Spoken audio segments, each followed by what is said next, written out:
आज 1643 दिन हो गया यहाँ पे हमको कार्य करते हुए। उम्र भी कोई ज़्यादा मेरा नहीं है, मैं समझिए कि 21.5 साल का होगा तब से हम लगे हैं। और ये जो यात्रा है, इस यात्रा का नाम है नव निर्माण यात्रा। कोई साधारण यात्रा नहीं है। जहाँ मुझे जगह मिलेगा वहाँ मैं सो जाऊंगा, जहाँ जगह मिलेगा वहाँ मैं खाऊंगा। हमारे यहाँ अगर कोई नेता था तो डॉक्टर राजेंद्र बाबू, मोहम्मद शहाबुद्दीन साहब, सारंग जिला में जयप्रकाश नारायण जी, लालू जी लोग नेता हैं। दे रहे कि अगर सामने एनडीए से एकदम आइए, एकदम चैलेंज है, चैलेंज क्या, एकदम लड़िए। हमको तो किसी ना किसी से लड़ना ही है। आप ही से लड़ेंगे तो और अच्छा रहेगा। आपका तो ऐसा ऐसा चीज है जो हमारा देव तुल्य जानता है, ऐसा ही जानता है, मुझे बताने का जरूरत नहीं है। ये और के बारे में हम बताएंगे, समझाएंगे, आपके बारे में तो जरूरत भी नहीं है बताने का, सब लोग जानता है। अगर महागठबंधन से टिकट नहीं मिलता है तो क्या निर्दलीय उतर जाएंगे? हम अगर मगर का जिंदगी नहीं जीते हैं। हम जिंदगी जो जीते एकदम ठैस है।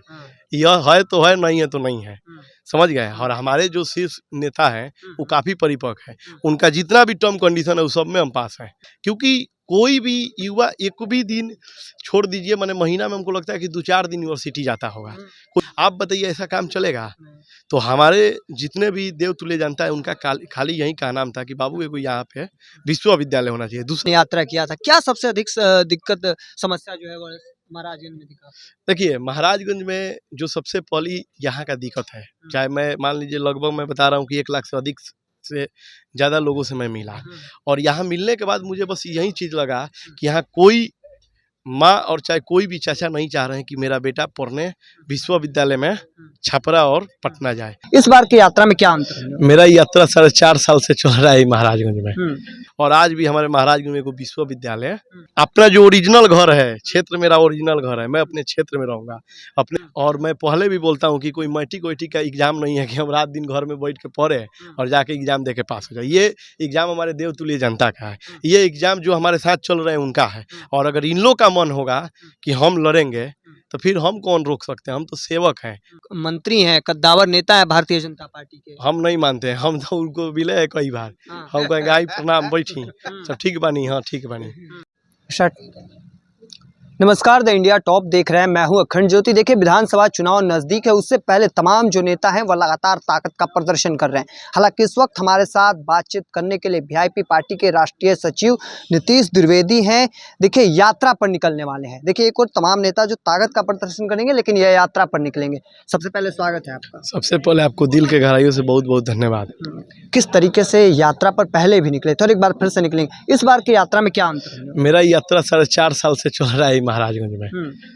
आज 1643 दिन हो गया यहाँ पे हमको कार्य करते हुए। उम्र भी कोई ज़्यादा मेरा नहीं है, मैं समझिए कि 21.5 साल का होगा तब से हम लगे हैं यहाँ क्षेत्र में। और अपने जितने भी हमारे देव तुल्य जानता है इनके सुख दुख में जाते हैं, वो बुलाते हैं। और मैं कोशिश करता हूँ कि जो भी मेरे से हो पाए मैं उनके लिए अच्छा से अच्छा करूँ। और ये जो यात्रा है, इस यात्रा का नाम है नव निर्माण यात्रा। ये नव निर्माण यात्रा कोई साधारण यात्रा नहीं है। इसलिए साधारण नहीं है क्योंकि मैं 10 दिन अपने घर नहीं रहूँगा। 10 दिन अपना जो ओरिजिनल घर है, क्षेत्र मेरा ओरिजिनल घर है, मैं अपने क्षेत्र में रहूँगा अपने। जहाँ मुझे जगह मिलेगा वहाँ मैं सो जाऊँगा, जहाँ जगह मिलेगा वहाँ मैं खाऊँगा, जहाँ मुझे कुछ बोलना होगा, जहाँ समझना होगा मैं समझूंगा। 10 दिन इसलिए मैं जाऊँगा क्योंकि देखिए, अगर मान लीजिए कि हम वहाँ एक दिन अगर रात अपना नहीं बिताए जाकर, तो मुझे कैसे पता चलेगा कि वहाँ रात में क्या होता है? खाली दिने में पता चला है कि क्या होता है। रात जानना है तो रात में जाना पड़ेगा, भोर का कुछ जानना है तो भोर में जाना पड़ेगा। तो मैं ये 10 दिन की जो यात्रा है एकदम आवाम, एकदम एक साधारण यात्रा रहेगा मेरा। छठ पे सोएंगे आप, तो हम तो कह रहे हैं कि 1-2 दिन आप भी आइए और इस यात्रा में भाग लीजिए। इससे धन्यवाद का बात क्या रहेगा? अच्छा, पिछली बार भी आपने यात्रा किया था, क्या सबसे अधिक दिक्कत समस्या जो है वो महाराजगंज में दिखा?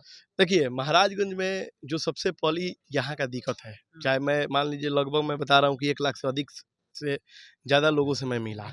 और यहाँ मिलने के बाद मुझे बस यही चीज़ लगा कि यहाँ कोई माँ और चाहे कोई भी चाचा नहीं चाह रहे हैं कि मेरा बेटा पढ़ने विश्वविद्यालय में छपरा और पटना जाए। सब लोग चाह रहे हैं कि खास महाराजगंज में इतना बड़ा विकास ही लोग कहता है कि विकास हो रहा है, देश आगे चल गया।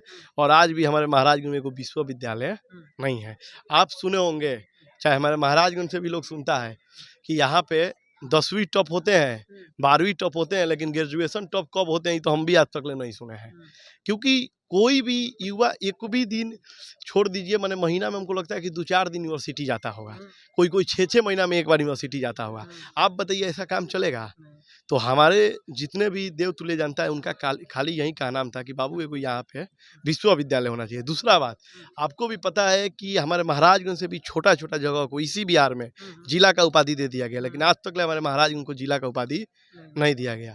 तो हमारा जो महागठबंधन का सरकार बनेगा तो महाराजगंज को जिला बनाने का हम काम करेंगे। आपके साथ जिस तरीके से लोगों का हुजूम चल रहा है, जन सैलाब का समर्थन है, दावा ठोकते हैं सीट?